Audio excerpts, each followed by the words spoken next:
In an acerbic letter to NBC, Shed Media, and Warner Brothers that Page Six was able to obtain, Brandi Glanville claims that Bravo head honcho Andy Cohen has been harassing her sexually. The 51-year-old former cast member of Real Housewives of Beverly Hills asserts that in 2022, the 55-year-old host of Watch What Happens Live sent her a video in which he looked obviously inebriated. According to the letter, Cohen allegedly boasted in the video that he was thinking of Glanville and that he wanted to sleep with another Bravo star. He also invited the former housewife to witness the sex act over FaceTime. The letter did not reveal the identity of the reality star that the father of two supposedly desired to meet up with. The letter further notes that Mr. Cohen was Ms. Glanville's boss at the time and exercised complete and total control over her career. Ms. Glanville felt trapped and disgusted by this extraordinary abuse of power.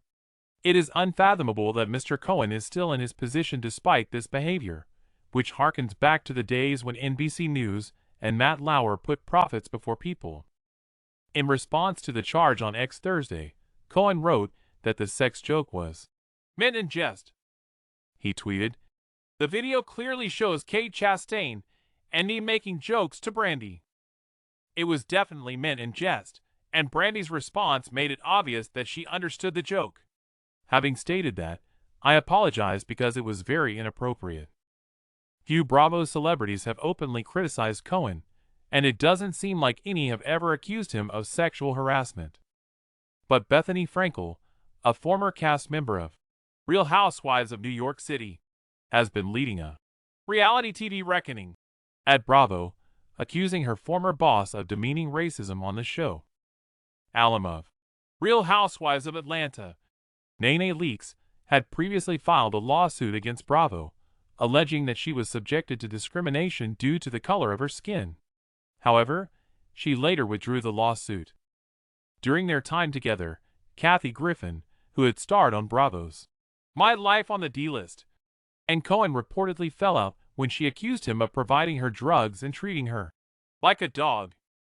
Following Caroline Manzo's lawsuit against Bravo, in which she charges production companies associated with the network of failing to protect her during an alleged sexual assault incident involving Glanville, comes a letter from Glanville's attorneys, Brian Friedman and Mark Garagos.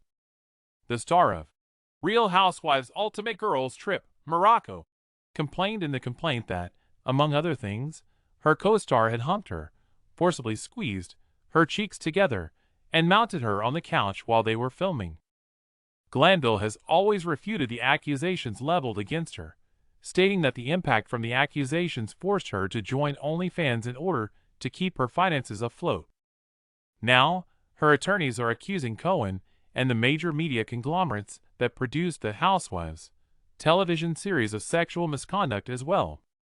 In the letter, Friedman and Garagos assert that NBC and Shed Media are deliberately misconstruing an interaction between Glanville and Sean Loser, a production producer, in addition to the author of Andy Cohen Diaries. Mr. Loser has a history of pursuing and or having sex with female reality stars while working for him, the lawyers claim. Ms. Glanville is not an anomaly. Mr. Loser has consistently shown his openness regarding his feelings for Ms. Glanville. Are you a Real Housewives fanatic? It was not possible to get in touch with representatives at Warner Brothers, Shed Media, or Loser right away. Mark Garagos and I have heard from thousands of current and former cast members on reality shows about the physical and emotional harm inflicted on them by virtue of their participation. Friedman continues in a statement to Page Six on Thursday.